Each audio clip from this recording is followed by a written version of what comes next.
Hello student, इस video में मैं आपको भूगोल विषय की पाठ योजना बताने जा रही हूँ जिसका प्रकरण है भारत का मानक समय। तो देख लीजिए, सबसे पहले ये फॉर्मेट हम बना लेंगे। उद्देश्य, अपेक्षित, व्यवहारगत परिवर्तन। उद्देश्य में पहला उद्देश्य है ज्ञान। छात्रों को भारत का मानक समय का ज्ञान करवाना। अपेक्षित व्यवहारगत परिवर्तन में लिखेंगे, पहला पॉइंट है छात्र भारत के मानक समय से संबंधित अवधारणाओं का प्रत्यास्मरण कर सकेंगे। दूसरा है छात्र भारत के मानक समय के निर्धारण के तथ्यों का प्रत्याविज्ञान प्राप्त कर सकेंगे। दूसरा है अवबोध। छात्रों को भारत के मानक समय निर्धारण के तथ्यों का अवबोध करवाना।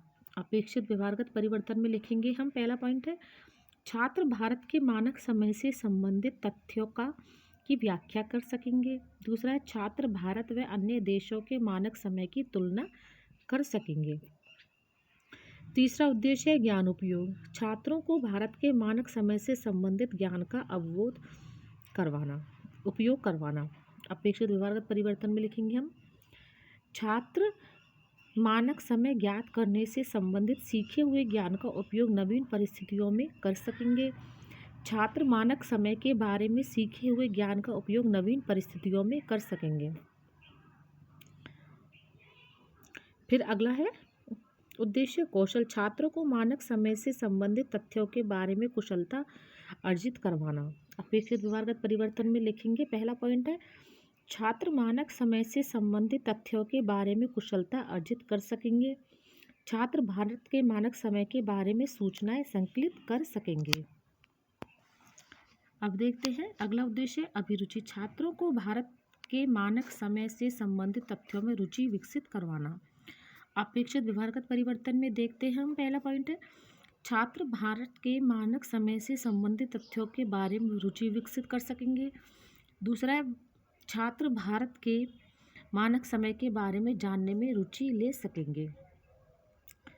फिर अगला उद्देश्य अभिवृत्ति। छात्रों को भारत के मानक समय से संबंधित तथ्यों के बारे में सकारात्मक दृष्टिकोण विकसित करवाना। अपेक्षित व्यवहारगत परिवर्तन में देखते हैं हम, पहला पॉइंट है छात्र भारत के मानक समय के तथ्यों के बारे में सकारात्मक दृष्टिकोण विकसित कर सकेंगे।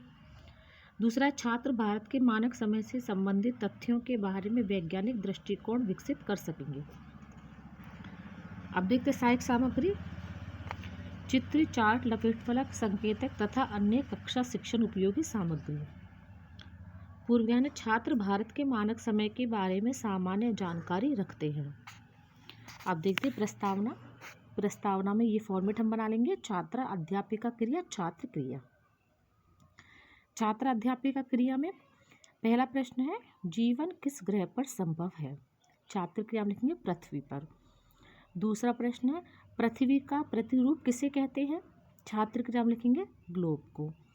तीसरा प्रश्न है ग्लोब पर कौन कौन सी रेखाएं होती हैं। छात्र क्रिया में लिखेंगे अक्षांश, देशांतर, भूमध्य। चौथा प्रश्न है किसी देश में देशांतर रेखाओं से निश्चित किया गया समय कहलाता है। छात्र क्रिया में लिखेंगे मानक समय। फिर अगला प्रश्न है मानक समय के बारे में आप क्या जानते हैं, तो ये हो जाएगा समस्यात्मक। फिर आगे आपको उद्देश्य कथन लिखना है जो इसमें नहीं है। आज हम भारत के मानक समय के बारे में विस्तृत अध्ययन करेंगे।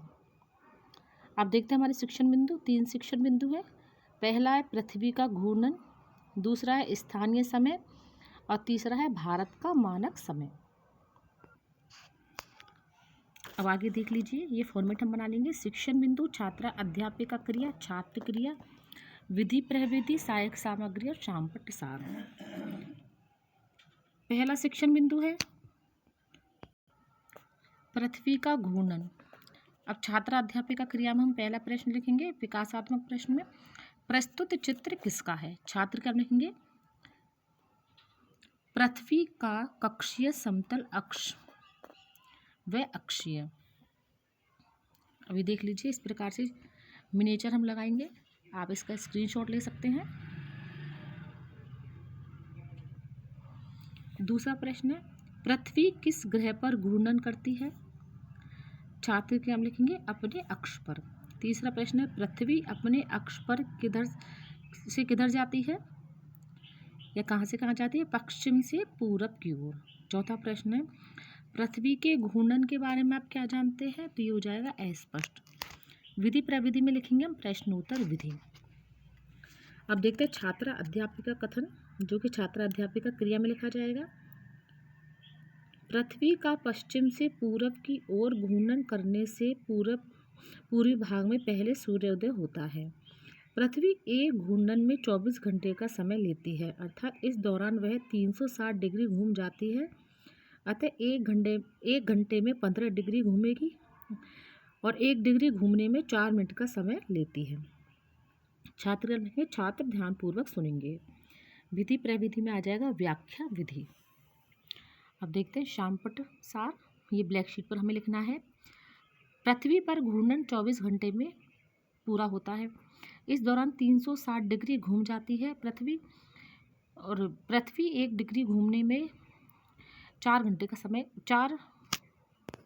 का समय लेती है। अब देखते हैं हम दूसरा शिक्षण बिंदु है स्थानीय समय। अब फिर से इसी प्रकार के हम प्रश्न बनाएंगे। विकासात्मक प्रश्न छात्र अध्यापिका क्रिया में। पहला प्रश्न है, पहले सूर्य उदय किस भाग में होता है? छात्र क्रिया में लिखेंगे पूर्वी भाग में।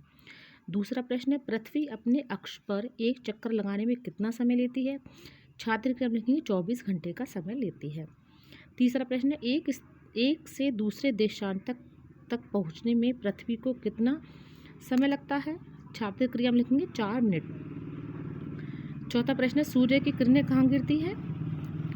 छात्र क्रिया में लिखेंगे देशांतर रेखाओं पर। पांचवा प्रश्न है, स्थानीय समय कैसे ज्ञात करते हैं? तो ये हो जाएगा अस्पष्ट। विधि प्रविधि में आ जाएगा प्रश्नोत्तर विधि। छात्र अध्यापिका कथन, ये छात्र अध्यापिका क्रिया में लिखा जाएगा। 2 लगातार देशांतर रेखा के मध्य 4 मिनट का अंतर होता है, इसलिए स्थानीय समय ज्ञात करने के लिए जब 1 डिग्री पूर्व की तरफ जाते हैं तो उस जगह के स्थानीय समय में 4 मिनट और जोड़ देते हैं। छात्र कर्म लिखेंगे छात्र ध्यान पूर्वक सुनेंगे। विधि प्रविधि में आ जाएगा व्याख्या विधि। अब देख लीजिए शामपट सार।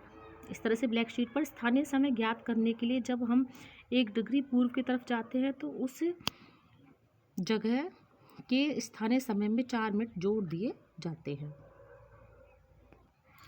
अब आगे देख लीजिए, फिर से इसी प्रकार का फॉर्मेट हम बना लेंगे। शिक्षण बिंदु छात्र अध्यापिका क्रिया, छात्र क्रिया, विधि प्रविधि, सहायक सामग्री और शामपट सार।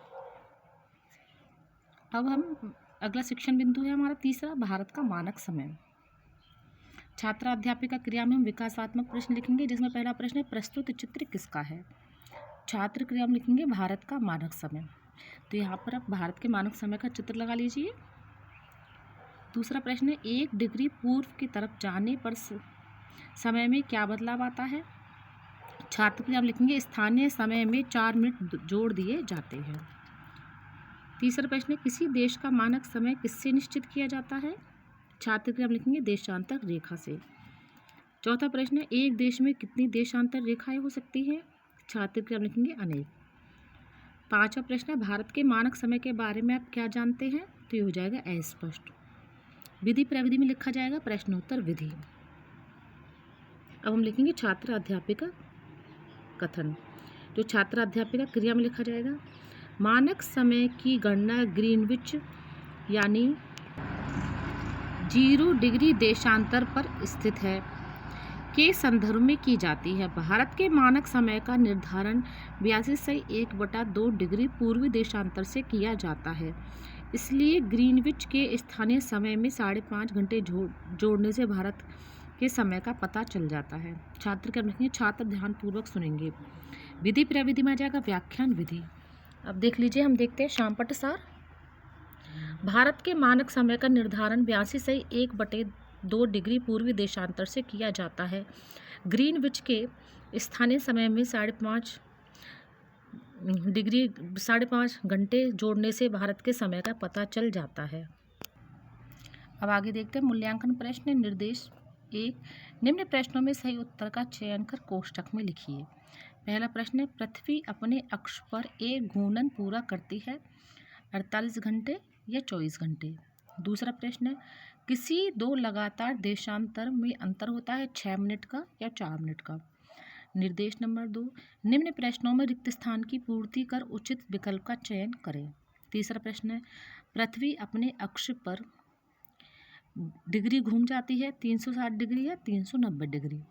अगला प्रश्न है, भारत के मानक समय का निर्धारण देशांतर से किया जाता है, 0 डिग्री देशांतर या 82 डिग्री पूर्वी देशांतर। अगला प्रश्न, निम्न प्रश्नों में के उत्तर एक पंक्ति में दीजिए। पांचवा प्रश्न है, पृथ्वी अपने अक्ष पर कहाँ से कहाँ जाती है। छठा प्रश्न है, सूर्य की किरणें कहाँ गिरती है। अब देखते गृह कार्य, भारत का मानक समय व स्थानीय समय कैसे ज्ञात किया जाता है, समझाइए। तो देख लीजिए, ये हो गई भूगोल विषय की एक और पाठ योजना, जिसका हमारा प्रकरण है भारत का मानक समय। आप इसी फॉर्मेट को ध्यान में रखकर भूगोल के और भी लेसन प्लान बना सकते हैं। आपको कहीं इसमें कोई करेक्शन की गुंजाइश लगी हो तो आप अपने हिसाब से करेक्शन कर सकते हैं। Thank you.